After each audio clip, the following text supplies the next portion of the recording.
Tu le connais, n'est-ce pas? Ce silence n'est pas un silence normal, c'est un silence qui pèse, qui occupe tout l'espace dans ton esprit. Le silence d'un message lu qui n'a jamais eu de réponse. Le silence d'un appel promis, mais qui n'est jamais arrivé. Tu as tout fait comme on te l'a conseillé. Tu as été sympathique, drôle, intéressant. Tu lui as laissé de l'espace, tu as montré ton intérêt, mais sans en faire trop. Tu as joué à un jeu dont les règles semblent changer chaque seconde, et pourtant, toujours, tu as l'impression de perdre. Et dans cette frustration, tu te poses la mauvaise question. Que puis-je faire de plus pour lui plaire? Et si je te disais que son indifférence n'est pas un rejet, mais un cadeau? Que son silence n'est pas une porte fermée, mais la clé qui ouvre celle de ton véritable pouvoir? Et si je te disais que tu es sur le point de découvrir une loi de l'univers aussi réelle que la gravité? Une loi capable de faire basculer toute l'énergie autour de toi à ton avantage. Aujourd'hui, nous n'allons pas parler de trucs de séduction bon marché. Nous n'allons pas analyser ses messages ni décoder son comportement. Aujourd'hui, nous allons faire quelque chose de bien plus dangereux et bien plus puissant. Nous allons cesser de la regarder pour commencer à bâtir en toi un trou noir émotionnel. Un centre de gravité si intense, si magnétique, que ce ne sera plus toi qui iras vers elle, mais elle qui sera inévitablement attirée par l'homme que tu es devenu. Cesse de la poursuivre. Deviens l'univers vers lequel elle désire ardemment revenir. Reste avec moi, car ce que je vais te révéler ne changera pas seulement ta façon d'attirer, cela changera ta vie. Elle t'ignore. Et ce mot « ignore » est un poignard, un vide qui s'installe au centre de ta poitrine et commence lentement à tout dévorer. Ta concentration au travail, ta patience avec tes amis, ta capacité à savourer les petites choses. Soudain, ton humeur ne dépend plus de toi, mais de la lueur d'un écran. Tu vis dans une sorte de limbe émotionnel, suspendu à une notification qui semble ne jamais vouloir arriver. Tu as relu vos conversations 1000 fois, cherchant une faute, un mot de travers, une erreur que tu aurais pu commettre. Tu te blâmes. Tu penses « j'ai été trop intense, j'aurais dû attendre avant de répondre ». Cette blague ne lui a peut-être pas plu. Et te voilà devenu le détective de ta propre vie, cherchant un crime que tu n'as jamais commis. Depuis cet état d'anxiété, tu essaies de réparer. Tu testes la stratégie du trop gentil. Tu envoies des mèmes, tu lui demandes comment s'est passée sa journée, tu lui offres une attention qu'elle ne t'a jamais demandée, et soyons honnêtes, ça ne marche pas. Alors tu tentes l'inverse, le silence calculé. Tu arrêtes de lui écrire un jour, 2 jours, le cœur serré, espérant qu'elle remarque ton absence. Mais celui qui souffre de ce silence, c'est toi, ou pire encore, tu passes à l'attaque. Le message brillant, la phrase parfaite, répétée des dizaines de fois dans ta tête, censée provoquer une réponse immédiate. Et quand enfin la réponse arrive courte, froide, un simple « ha-ha » le vide devient encore plus grand. Parce que tu comprends que tu ne crées pas une connexion, tu joues un rôle, tu mendies des miettes d'attention, alors que cette attention devrait être donnée naturellement, librement, abondamment. Si ces mots résonnent en toi, abonne-toi à la chaîne, mets un j'aime à cette vidéo et dis-moi dans les commentaires depuis quel pays tu te connectes. J'adorerais découvrir jusqu'où s'étend cette communauté de chercheurs de sérénité et de courage. C'est ici que 99% des hommes abandonnent, ou pire, insistent jusqu'à perdre leur dignité. Parce qu'ils partent d'une idée fausse. La question qui t'obsède, « Que dois-je faire pour qu'elle me remarque ?» est un piège. Elle te place dans une position d'infériorité. Elle suppose que c'est à toi de faire des efforts, de changer, d'agir pour mériter son attention. Elle suppose que sa validation est le prix, et toi, le candidat. Mais écoute-moi bien, tu n'es pas un candidat, tu es le prix. Alors brûlons cette question tout de suite. La véritable question, celle qui change tout, celle qui te rend ton pouvoir instantanément, c'est celle-ci. Comment transformer son indifférence en ma plus grande arme d'attraction? Observe bien le changement de pouvoir dans cette phrase. Il ne s'agit plus d'elle, mais de toi. Comprends que son apparente froideur n'est pas ta faiblesse, mais ton terrain d'entraînement. Son indifférence est la résistance dont tu as besoin pour renforcer ton propre centre, pour polir ton éclat jusqu'à ce qu'il devienne aveuglant. Dans cette vidéo, je vais te donner la carte. Non pas pour que tu retournes vers elle en suppliant, mais pour que tu comprennes la dynamique énergétique cachée qui s'active quand un homme cesse d'émettre une vibration de besoin et commence à rayonner une vibration de plénitude. Je te promets qu'à la fin de cette vidéo, tu sauras non seulement quoi faire, mais surtout pourquoi ça fonctionne, à un niveau presque quantique. Tu comprendras comment sa distance peut paradoxalement devenir le moteur qui la pousse à se rapprocher. Parce que tu vas découvrir une vérité profonde. L'attraction ne se poursuit pas, elle se génère. Et toi, oui toi, tu es la source de cette énergie. Mais pour comprendre ce qu'est l'effet du trou noir émotionnel, il faut d'abord entreprendre un voyage. Un voyage dans l'esprit féminin, pas dans ce qu'elles disent, mais dans ce qu'elles ressentent. Là où se cachent les lois invisibles qui guident leurs impulsions d'attirance et de retrait. Et la première de ces lois est brutale dans sa simplicité. La poursuite crée de la pression, pas du désir. Imagine-le un instant. Pour une femme, le processus de séduction est un territoire de choix, de discernement. Instinctivement, elle est programmée pour valoriser ce qui contient une part de mystère, ce qui choisit d'être découvert, mais ne se livre pas si facilement. Quand un homme émet ce que j'appelle une énergie de besoin, cette vibration subtile qui dit « S'il te plaît, choisis-moi, donne-moi ton attention pour que je me sente complet », la femme ne le perçoit pas comme de l'intérêt. Elle le ressent comme une charge. Soudain, ton bonheur devient sa responsabilité. Chaque message que tu lui envoies n'est plus un acte de désir, mais un moyen d'apaiser ton anxiété. Chaque fois que tu la vois, ce n'est plus pour profiter de sa présence, mais pour satisfaire une attente. Et l'instinct féminin le plus primitif est de fuir la responsabilité non désirée. C'est un mécanisme de défense. Elle se retire non pas parce que tu ne lui plais pas, mais parce que l'énergie que tu projettes l'effraie. Elle sent que si elle s'avance vers toi, elle sera piégée dans un réseau d'attente qu'elle n'a ni la force ni l'envie de porter. Ton intérêt, au lieu d'être un aimant, devient un répulsif. Mais alors, quelque chose change. L'énergie cesse de circuler. Cet homme toujours disponible, celui qui répondait à la seconde, celui qui initiait toujours les conversations, disparaît du radar. Et il ne le fait pas dans un élan dramatique, ni avec un « je vais t'ignorer pour que tu apprennes ». Non, c'est un silence différent, un silence plein, un silence qui ne vibre ni dans la colère ni dans le ressentiment, mais dans la fréquence de l'indifférence véritable, de la paix intérieure, et c'est là que la magie commence à opérer dans son esprit. La première chose qu'elle ressent n'est pas la panique, c'est la confusion. Comme si en plein film, le personnage principal sortait du scénario.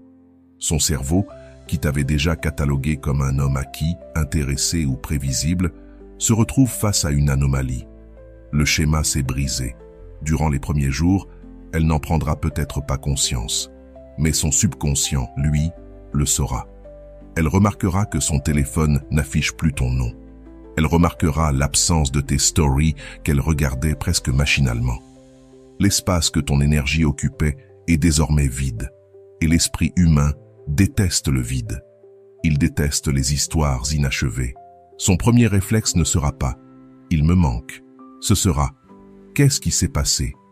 Cette question est la première graine, le point de bascule du pouvoir, car à cet instant, ce n'est plus toi qui te demande ce qu'elle pense. C'est elle qui commence à se demander ce que tu penses, toi. Tu n'es plus un livre ouvert, tu es redevenu un mystère, et rien n'est plus fascinant pour l'esprit féminin qu'un mystère qu'elle croyait avoir déjà résolu. Elle ne le sait pas encore, mais elle vient de faire le premier pas vers ton nouveau centre de gravité. La question n'est plus « te répondra-t-elle ?» La vraie question est « que ressent-elle en réalisant que le jeu a changé sans qu'on la prévienne ?» Pendant que tu écoutes ces mots, il y a une voix dans ta tête. Une voix de panique, celle qu'on t'a appris à écouter toute ta vie. Elle te dit « Walter, si je fais tout ça, si j'arrête de lui montrer de l'intérêt, elle va penser que je ne l'aime plus. Elle va rencontrer quelqu'un d'autre et m'oublier pour toujours, n'est-ce pas ?» Je connais cette voix. Nous la connaissons tous. C'est le plus grand mythe du désir masculin. Cette croyance destructrice selon laquelle l'amour et l'attention doivent être sans cesse démontrés ou ils disparaîtront. Et aujourd'hui, nous allons briser ce mythe en 1000 morceaux. Parce qu'il est totalement faux. La loi de l'attraction, dans sa forme la plus pure, ne répond pas à tes actions désespérées, mais à ton état vibratoire fondamental. Elle ne fonctionne pas sur l'énergie du manque, mais sur l'énergie de la plénitude. Voici la révélation que tu dois ancrer dans ton esprit. Elle ne t'ignore pas, toi, l'homme incroyable que tu es. Elle ignore la vibration de ton manque. Réfléchis-y. L'énergie du manque est un puits sans fond. Quand tu vibres depuis cet endroit, chaque message, chaque like, chaque plan que tu proposes porte un sous-texte invisible qui hurle « J'ai besoin que tu me complètes. J'ai besoin que tu me valides. Ma journée est meilleure si tu en fais partie et pire si tu n'y es pas. » Cette énergie est épuisante. C'est ce qu'on appelle un vampire énergétique. Une femme, à un niveau instinctif, ressent cette tentative de succion émotionnelle et se protège. Son indifférence devient alors un bouclier. Ce n'est pas personnel contre toi. C'est un acte de survie énergétique face à la vibration de vide que tu projettes. À l'inverse, l'énergie de la plénitude est un soleil. C'est une source de chaleur et de lumière qui rayonne vers elle-même. Elle ne dépend de personne, elle irradie. Un homme qui vibre dans la plénitude ne cherche pas qu'une femme soit son monde. Il est son propre monde et il l'invite à le découvrir. Tu vois la différence abyssale? L'un demande, l'autre offre. L'un a besoin, l'autre partage. Et c'est ici que je veux te raconter l'histoire de Juan. Juan représentait le parfait archétype de l'homme qui attend. Il était intéressé par une femme qui lui envoyait des signaux confus, apparaissant, puis disparaissant. Sa vie était devenue une salle d'attente émotionnelle. Il consultait son téléphone, selon ses propres mots, une vingtaine de fois par heure. Il avait cessé de sortir avec ses amis, au cas où elle lui écrirait. Son énergie de manque était si palpable que cette femme s'éloignait de plus en plus. Un jour, après une nouvelle déception, Juan toucha le fond. Et ce jour-là, il ne décida pas de jouer à un jeu. Il décida de changer de vie. Il se demande « Que ferais-je si cette femme n'existait pas? Qu'aimerais-je faire avant qu'elle n'occupe tout mon espace mental ?» Et il se rappela sa passion, le football. Ce même après-midi, sans trop y réfléchir, il s'inscrivit dans une équipe amateur. Il ne le fit pas pour la rendre jalouse, ni pour poster des photos et la provoquer. Il le fit pour lui, parce qu'il avait besoin de se rappeler ce que c'était que de vivre dans son propre corps, de générer sa propre joie. Les premières semaines furent une libération. Il rencontra de nouvelles personnes, joua des matchs, rit jusqu'aux larmes. Il suait le stress et l'obsession. Son téléphone restait dans son sac, mais il n'y prêtait plus attention. Il était trop occupé à vivre. Il remplissait son propre puits avec la seule énergie capable de le faire, la sienne. 2 semaines plus tard, alors qu'il sortait du terrain, rayonnant, son téléphone vibra. C'était elle. Le message n'était pas un simple « salut ». C'était une question, celle qui confirma tout. « J'ai vu une photo que ton ami a publiée. Je ne sais pas l'expliquer, mais quelque chose a changé chez toi. Tu rayonnes différemment. Tu ressens cette énergie. Tu viens de passer de la frustration de te sentir invisible à la compréhension de la mécanique cachée du désir. Ce que tu viens de voir à travers l'histoire de Juan n'est pas de la chance, c'est de la physique. Lui a appliqué une loi aussi immuable que la gravité. Et pour la comprendre, tu dois être prêt à démolir le pilier sur lequel tu as peut-être bâti toute ta vie amoureuse. Cette croyance que pour recevoir de l'amour, tu dois faire quelque chose, appeler, écrire, plaire, séduire, prouver ta valeur. Tu as vécu selon une mathématique du désamour, celle où tu crois que plus d'efforts équivaut à plus d'attraction. Mais la réalité te l'a prouvé encore et encore. Cette équation est fausse. Ton 1 plus 1 a toujours donné tragiquement 0. Voici pourquoi. Personne ne t'a jamais dit que l'essence véritable de l'attraction n'est pas l'action, mais la présence. Il ne s'agit pas de ce que tu fais pour te rapprocher d'elle, mais de la force avec laquelle tu es ancré en toi-même. Tu as essayé d'être un comète brillant, traversant son ciel pour qu'elle te remarque. Mais le véritable pouvoir n'est pas dans la comète qui passe, il est dans le soleil qui demeure, obligeant toutes les planètes à tourner autour de lui. La vérité, c'est que ton attention tournée vers l'extérieur, en quête de validation, est une énergie de basse fréquence. C'est une supplique, une question constante. Suis-je assez bien? Et l'énergie féminine, instinctivement, se retire de cette question, car ce n'est pas son rôle d'y répondre. Mais lorsque tu prends cette même énergie et que tu la replies sur toi, que tu l'utilises pour te nourrir, te construire, t'émerveiller de toi-même, alors sa fréquence change. Elle devient dense, puissante. Elle cesse d'être une question pour devenir une affirmation. Je suis suffisant. Et c'est là que tout prend sens. C'est là que naît l'effet du trou noir. La physique nous enseigne que la gravité n'est pas une force qui attire les choses, mais une conséquence de la masse. Un objet avec suffisamment de masse déforme le tissu de l'espace-temps autour de lui. Il ne négocie pas avec les planètes, il ne leur demande pas de s'approcher. Sa seule existence crée une courbure dans la réalité qui attire naturellement tout vers lui. Tu es cet objet. Ta vie, tes passions, tes limites, ton amour-propre, voilà ta masse énergétique. Tant que tu poursuis, ta masse est dispersée. Tu es une nuée de gaz sans influence. Mais lorsque tu t'arrêtes, que tu te concentres sur toi, chaque heure passée à bâtir ton projet, chaque non dit à ce qui ne te nourrit pas, chaque fois que tu choisis ta paix plutôt que ton attention, tu ajoutes de la masse à ton noyau. Tu compactes ton énergie, tu deviens dense, tu crées ta propre gravité. Et alors, le phénomène se produit. Tu crées un horizon des événements émotionnels, le point de non-retour. Le moment où ta transformation est si réelle, ta lumière si authentique, ton indépendance si profonde, que son indifférence s'effondre. Sa curiosité franchit ce seuil et il n'y a plus de retour possible. Elle se pose la question, qui est cet homme? Comment ai-je pu ne pas le voir avant? Elle ne peut pas s'en empêcher. Son esprit a besoin d'une réponse. L'indifférence dont on parle ici n'est pas un jeu de manipulation. C'est une déclaration de souveraineté. C'est l'acte suprême de pouvoir, celui où tu affirmes que ton énergie est un bien sacré, pas un bien public. Le jour où tu cesses de la distribuer à bas prix et que tu l'investis dans la seule entreprise qui compte toi-même, tu deviens ce trou noir énergétique. Et le plus fascinant, c'est qu'un trou noir est invisible. Ce qu'on perçoit, c'est son effet sur tout ce qui l'entoure. Ton pouvoir ne résidera pas dans ce qu'elle voit de toi, mais dans ce qu'elle ressent, inexplicablement attirée. Tu n'as plus besoin de courir après la lumière. Tu l'absorbes, et elle, comme un rayon dévié de sa trajectoire, sentira le tiraillement irrésistible de ta gravité, pas parce que tu l'as forcée, mais parce que c'est une loi. Tu viens de comprendre que ton pouvoir ne se trouve pas dans la poursuite, mais dans la densité de ton être. Mais une révélation sans action reste une belle idée. Et nous ne sommes pas ici pour penser joliment. Nous sommes ici pour transformer notre réalité.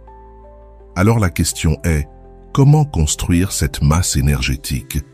Comment, concrètement, cesser d'être une nébuleuse pour devenir un centre de gravité? Je vais te le dire en 3 étapes. 3 actions non négociables, indispensables pour reconfigurer ton champ énergétique. Si tu les fais, non pas pour qu'elles reviennent, mais comme un engagement envers toi-même, le résultat est inévitable. Étape 1. Le couperet énergétique, c'est la première et la plus cruciale. En ce moment, ton énergie fuit par des dizaines de petites fissures et toutes mènent à elle. Chaque fois que tu regardes si elle est en ligne, que tu vérifies sa dernière connexion, que tu consultes ses stories, tu lui envoies une impulsion de ton énergie vitale. Tu dis à l'univers, mon focus est sur elle. Il faut fermer ses fuites immédiatement. Va sur ton téléphone et désactive les notifications. Archive la conversation, ne la supprime pas. Elle doit simplement disparaître de ton champ visuel. Et surtout, masque ses réseaux sociaux, ses stories, ses publications. Ce n'est pas un acte de colère ni une punition. C'est un acte radical d'autoprotection. Tu cesses de donner ton énergie à perte. Tu construis un barrage pour que ton fleuve intérieur cesse de se jeter dans son océan et commence à former ton propre lac. Les premiers jours, tu ressentiras un manque, une tension, un besoin presque physique de savoir. Résiste. Tu es en désintoxication. La nature déteste le vide. Une fois que tu as créé l'espace que l'obsession occupait, tu dois le remplir par quelque chose de plus élevé, une vibration supérieure. Tu dois rééduquer ton cerveau pour qu'il apprenne où trouver la vraie source de bonheur. En ce moment, ton système de récompense est pris en otage, attendant le petit shoot de dopamine qu'apporterait une notification d'elle. Alors, créons de nouvelles sources de dopamine, des sources qui dépendent à 100% de toi. Je veux que tu fasses une liste maintenant de 3 choses même petites qui te procurent un plaisir sincère, sans dépendre de personne. Peut-être est-ce l'odeur d'un livre neuf, le goût d'un bon café, le plaisir de marcher sans but précis en écoutant de la musique, t'entraîner ou encore jouer de la guitare seul, comme si personne ne te voyait. Et tu vas t'engager à faire au moins une de ces choses chaque jour. Ce n'est pas te tenir occupé. C'est un acte sacré d'auto-séduction. Tu es en train de sortir avec toi-même. Tu te démontres, par des faits, que ta propre compagnie est agréable et que ton bonheur dépend de toi seul. Chacun de ces actes est une brique de plus dans la construction de ton énergie vitale. Étape numéro 3, le magnétisme social. Ton monde s'est rétréci, il a tourné autour d'elle. Maintenant, il faut l'élargir. Mais avec une règle d'or, sans aucune intention romantique. L'objectif n'est pas de chercher une remplaçante, mais de recharger ton énergie de validation sociale pour que la sienne perde de l'importance. Appelle ce vieil ami avec qui tu n'as pas parlé depuis longtemps. Accepte cette bière avec un collègue. Va à cette sortie de groupe à laquelle tu trouves toujours une excuse pour ne pas y aller. Connecte-toi. Ris. Écoute. Intéresse-toi sincèrement à la vie des autres. Chaque conversation inspirante, chaque éclat de rire partagé, chaque nouvelle rencontre te rappellera que tu es une personne précieuse et attirante dans bien des contextes. Tu dilueras ainsi son pouvoir. Tu comprendras que son attention n'était qu'une source de lumière dans un ciel plein d'étoiles. Et ce faisant, tu nourris non seulement ton énergie, mais tu projettes aussi une abondance sociale incroyablement magnétique. Ces 3 étapes, la coupure, l'inversion et l'expansion exécutée avec discipline, sont ton chemin. Et voici le tournant final que tu dois comprendre. Le but de ce processus n'est pas qu'elle revienne, même si c'est souvent un effet secondaire probable.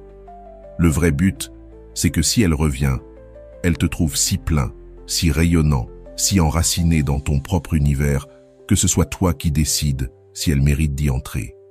Souviens-toi un instant de l'homme que tu étais en commençant cette vidéo. Souviens-toi de son anxiété, de son doigt hésitant au-dessus de l'écran, de ce vide dans la poitrine, de cet état d'esprit dépendant d'une notification qui ne venait jamais. Cet homme cherchait une stratégie, un truc magique pour récupérer une attention qui lui échappait. J'espère qu'à ce stade, tu comprends enfin la vérité la plus libératrice. La formule magique n'existait pas parce que la question était mal posée. Il ne s'est jamais agi d'elle. Nous avons utilisé son indifférence, oui, mais non pas comme un ennemi, plutôt comme un maître. Son silence a été la salle de sport de ton âme. Chaque jour où tu as résisté à l'envie de la chercher, tu as fait une répétition de plus, renforçant le muscle le plus important que tu possèdes, ton estime personnelle. Le but n'a jamais été de la récupérer. Elle n'était qu'un catalyseur, une excuse offerte par l'univers pour te pousser à entreprendre le voyage le plus essentiel, le voyage de retour vers toi-même. La véritable attraction, celle qui est solide comme la roche et non fragile comme le verre, ne naît pas de la séduction, mais de la possession de soi. Elle est le résultat naturel d'un homme maître de son temps, de son énergie, de ses émotions et surtout de sa paix. Et cette paix, c'est maintenant ton bien le plus précieux. La paix de pouvoir laisser ton téléphone dans une autre pièce et l'oublier pendant des heures. La paix de faire des projets pour le week-end sans que la pensée « et si elle m'écrit » ne vienne t'empoisonner. La paix de croiser quelque chose qui lui plairait et de simplement sourire sans ressentir le besoin de le partager avec elle pour exister. Cette paix, cette souveraineté émotionnelle est ton vrai trophée. Elle n'est pas le prix. Tu es le prix. Et cette transformation n'est pas un simple pansement. C'est un nouveau système d'exploitation, un pare-feu que tu installes dans ton âme et qui te protégera pour toujours de redonner ton pouvoir si facilement. Tu n'accepteras plus jamais les miettes parce que tu t'es habitué à un festin que tu cuisines toi-même. Et le plus fascinant, c'est que cet effet trou noir ne marche pas qu'avec elle. Quand tu vibres dans cette fréquence de plénitude et de respect de soi, tu verras arriver de nouvelles amitiés, de nouvelles opportunités professionnelles, une synchronicité plus fluide dans ta vie. Parce que tu n'as pas appris un tour pour séduire une femme, tu as appris le langage de l'univers. Alors quand elle reviendra et les lois de l'énergie disent qu'elle ressentira ce besoin, le jeu aura complètement changé. Tu ne seras plus le joueur anxieux qui attend son coup. Tu seras le plateau de jeu lui-même. Son retour ne sera plus une victoire, mais juste une option parmi des dizaines d'autres possibilités magnifiques que tu as toi-même créées. Et à ce moment-là, avec calme et puissance, tu pourras la regarder dans les yeux et te poser la seule vraie question. Est-elle aujourd'hui à la hauteur de mon énergie? Fais une pause, ferme les yeux, respire profondément, ressens ton corps, ta présence, ta connexion. Parce que la dernière vérité que je veux te transmettre ne s'explique pas avec la tête. Elle s'absorbe avec tout ton être. Toute ta vie, tu as cru que le bonheur était une chose à poursuivre, une mariposa capricieuse à attraper avec un filet. Tu as couru, t'es épuisé, frustré, convaincu que plus tu ferais d'efforts, plus elle t'échapperait. Cette mariposa a pris bien des formes. Son attention, l'amour, la validation, la sensation d'être complet. Mais voici la vérité. Le vouloir est une déclaration de manque. C'est un cri au monde. Il me manque quelque chose. Et l'univers, dans sa sagesse infinie, ne répond pas à la poursuite. Il ne récompense pas l'effort désespéré. Il obéit à une loi plus subtile. L'univers ne te donne pas ce que tu poursuis. Il te renvoie ce que tu cultives. Alors imagine que plutôt que de courir après la mariposa, tu te mettes à cultiver ton jardin. Tu cesses de lever les yeux vers le ciel et tu plantes ton regard dans la terre. Toi, tu arraches les mauvaises herbes de la critique et de la peur. Tu retournes la terre de tes blessures. Tu l'enrichis de tes actes d'amour-propre. Tu l'arroses chaque jour avec ton attention, tes non fermes à ce qui te vide, tes oui entiers à ce qui t'élève. Et un jour, sans prévenir, alors que ton jardin fleurit dans sa beauté naturelle, les mariposas reviennent. Pas une, mais des dizaines. Non parce que tu les poursuis, mais parce que tu es devenu l'endroit où elles veulent être. Voilà la loi. Voilà la vérité ultime. Tu n'attires pas ce que tu veux, tu attires ce que tu es. Si tu es arrivé jusqu'ici, permets-moi de te remercier profondément pour ton temps et ton attention consacrée à cette vidéo. Avant de partir, abonne-toi à la chaîne si ce n'est pas encore fait. Je te laisse ici 2 vidéos qui pourraient t'intéresser. Prends soin de toi et à bientôt.